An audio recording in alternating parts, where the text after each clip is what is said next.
आने वाले समय में मार्टिनगंज का नाम बदल करके असील देव राजभर नगर रखा जाएगा। भर जो है, भर एक जाति नहीं है, बल्कि भर एक सभ्यता है। सभ्यता है। हाँ, जिस प्रकार से हड़प्पा मोहनजोदड़ो की सभ्यता है, मिस्र की एक सभ्यता है, ऐसी तमाम सभ्यताएं हैं, उसी प्रकार से भर जो है यह एक सभ्यता है। इस सभ्यता की शुरुआत पूरे एशिया की दूसरे नंबर की घाटी है देवखुरी। भर एक सभ्यता है, तो इस सभ्यता की जो शुरुआत है, हमने आपको बताया कि देवखुरी से है। तो देवखुरी का जो देव शब्द है, हमारे लगभग अधिकतर राजाओं ने उस देव शब्द का इस्तेमाल किया।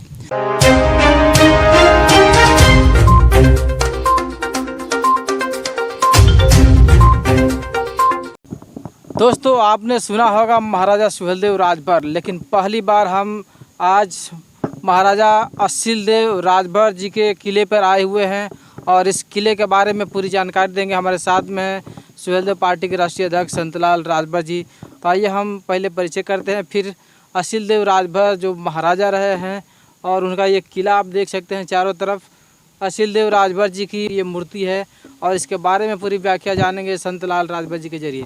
सर, सबसे पहले स्वागत है आपका, परिचय।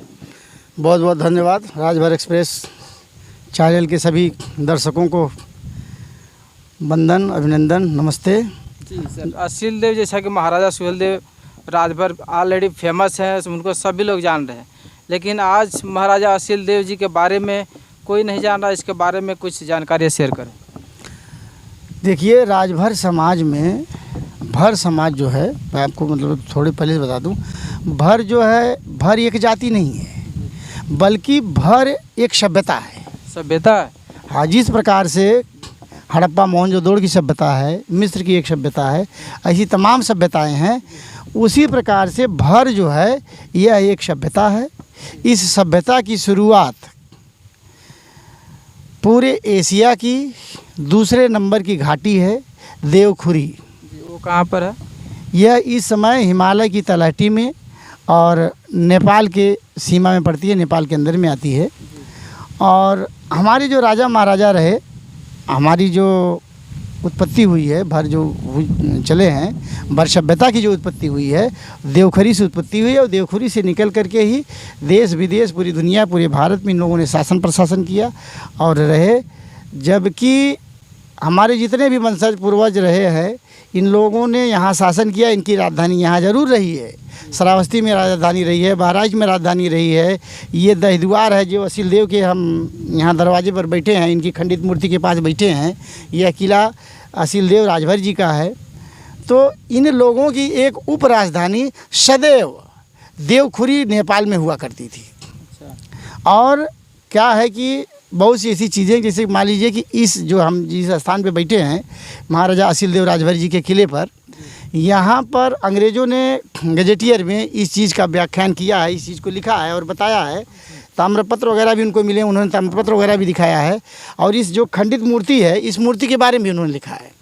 हालांकि भाई धर्म के अनुयायियों ने बाद में आकर के इनको विष्णु जी की मूर्ति घोषित कर दिया और विष्णु जी के हिसाब से इनकी पूजा पाठ होती है। विष्णु जी के भी तो कुछ उसमें पहचान होना चाहिए, और इनकी मूर्ति में क्या खासियत? जी, विष्णु जी की जो मूर्ति होती है, तो विष्णु जी के साथ में माता लक्ष्मी जी रहती हैं। और जबकि अगर आप इस मूर्ति को अगर आप देखें, तो इस मूर्ति में जो गढ़ा गया है, तो यहाँ पर अगर देखा जाए बोल्ड करके, आप वैसे ही ढंग से अगर आप देखेंगे, तो एक ये महिला का है, जबकि देखिए इसका कान दिख रहा है, इसकी आँख दिख रही, नाक दिख रहा है, और ये एक महिला का है। साथ में इधर भी आप देखेंगे इस साइड में, तो यह भी एक महिला का मूर्ति उस समय मूर्तिकार ने बनाया है।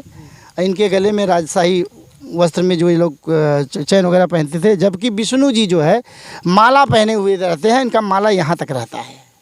आप किसी भी फोटो में अगर आप देखेंगे, तस्वीर में उनके देखेंगे, तो विष्णु महाराज के, विष्णु भगवान के गले में जो माला रहती है, वो माला उनके यहाँ तक लटकती रहती है।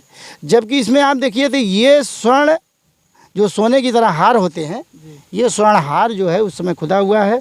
और साथ में देखिए यहाँ पर एक किसी पुरुष की यह खुदी हुई तस्वीर है।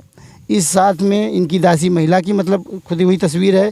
तो तमाम ऐसी जो चीज़ें होती हैं, यह महाराजा असीलदेव राजभर जी की मूर्ति है।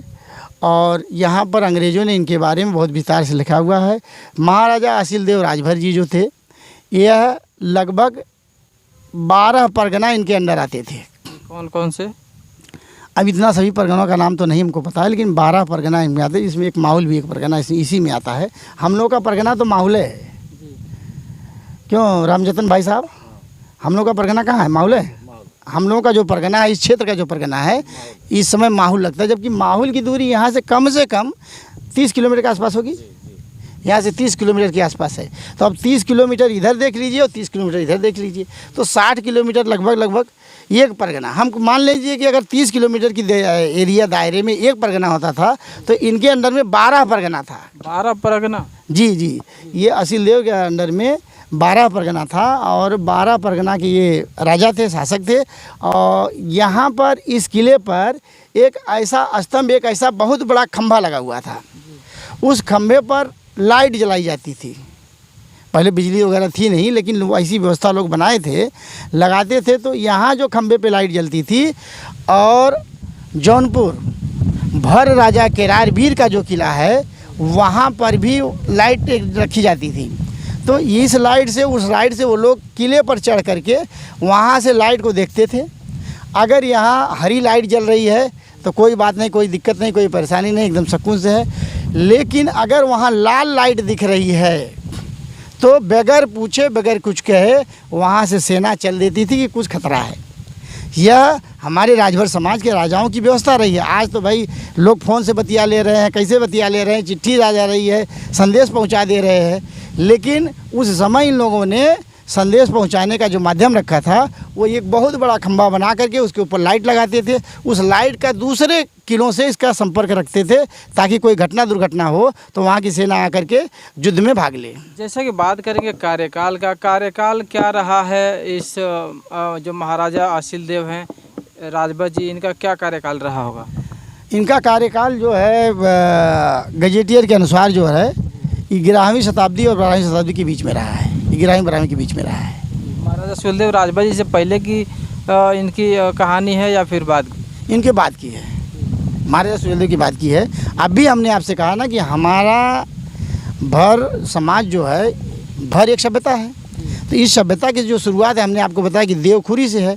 तो देवखुरी का जो देव शब्द है, हमारे लगभग अधिकतर राजाओं ने उस देव शब्द का इस्तेमाल किया।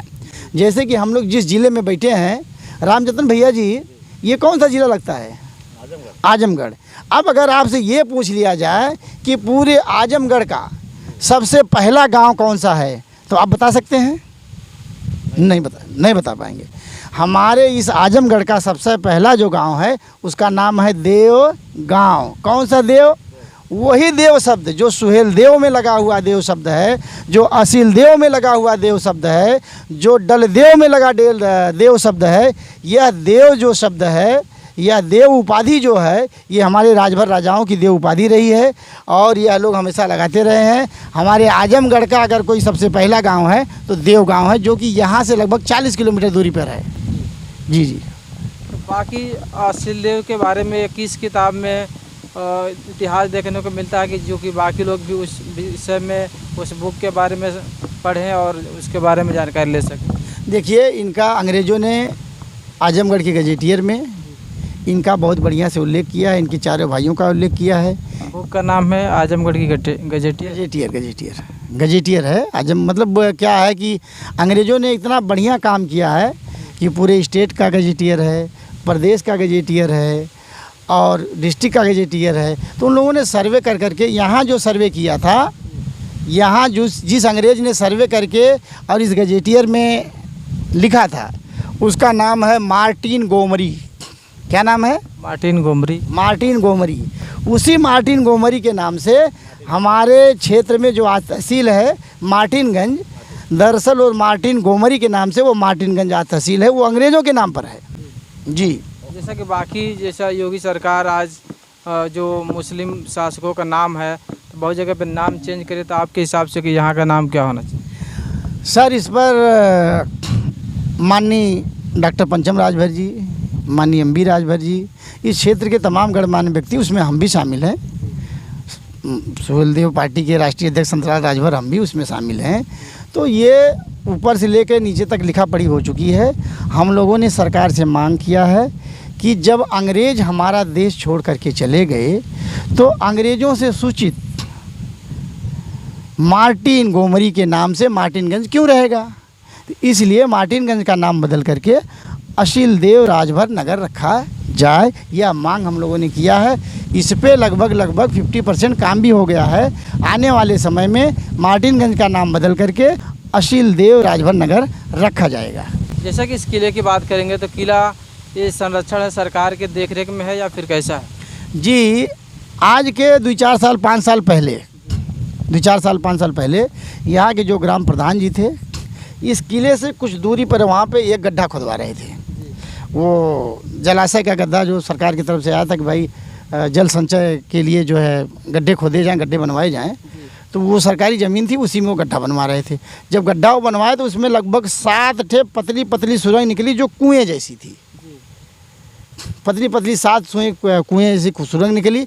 तो हम लोगों को जब खबर लगा तो हम लोग वहाँ से आए और उसको देखने के बाद उस काम को रुकवाए, और रुकवाने के बाद उस समय यहाँ के मौजूद एसडीएम साहब को बुलाया गया।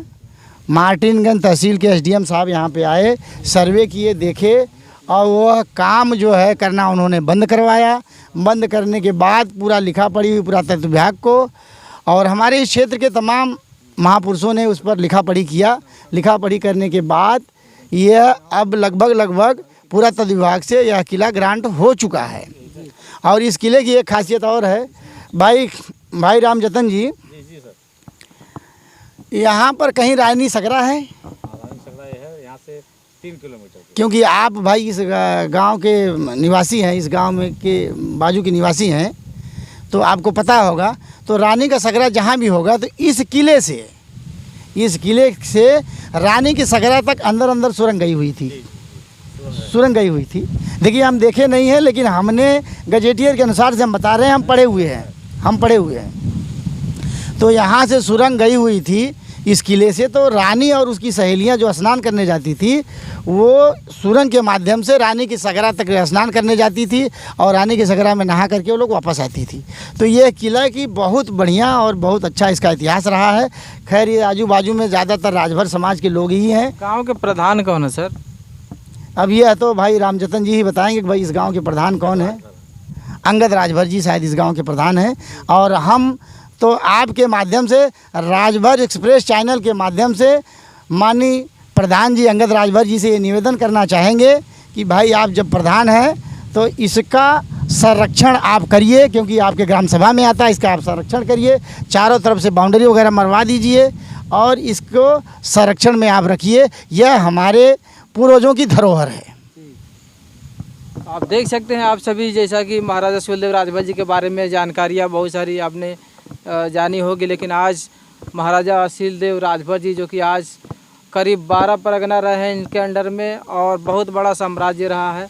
हम चाहते हैं कि इस वीडियो को आप सभी ज़्यादा से ज़्यादा शेयर करें और आप सभी इस जगह पर आइए और दर्शन करिए और इनकी जो ख्याति है इस ख्याति को आगे बढ़ाइए।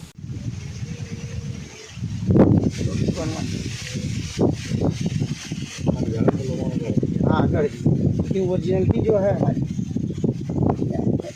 यहाँ बहुत टूटी हुई पड़ी होगी मूर्ति, मैं आपको दिखा रहा हूँ। एक मूर्ति ये डिजाइन रामजतन भैया, आप ये आपकी जानकारी कोई देगा नहीं, आपको ऐसा लग रहा है कि ये किसी महिला की खंडित मूर्ति है। देखिए और दिखा दिया और खंडित मूर्ति है।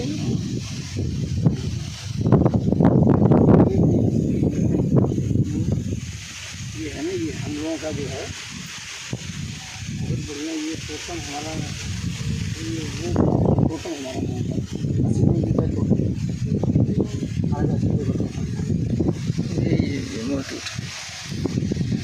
ये तो कोई बाद में छाप करके लाके मिट्टी का रखी है। ये बाद की है या उस समय की भी हो सकती है, पकाई हुई मिट्टी का है।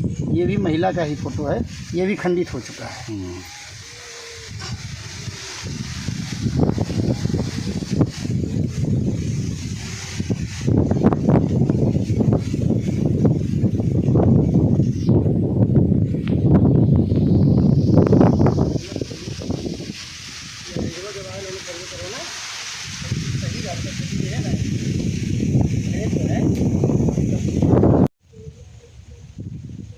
देखा कुछ टूटल ना हो देख ले रहो वहीं देख ले कैसा ये गढ़ा गया है कैसा टूटा है।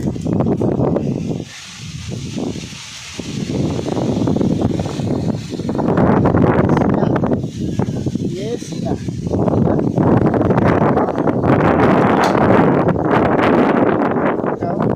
ये बाँह जी यहाँ से सर था ये सीना है एकदम पूरी खंडित मूर्तियाँ हैं वहाँ पर पीली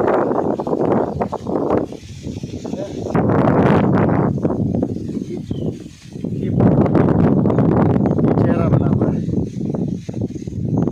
खंडित मूर्तियाँ घर परिवार सब एकदम सुखी रहे।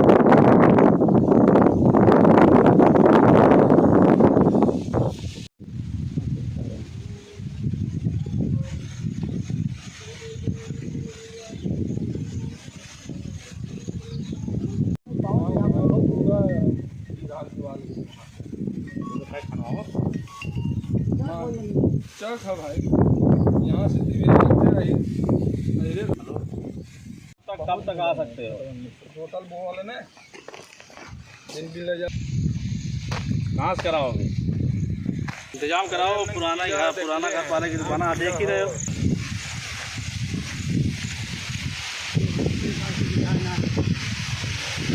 हाँ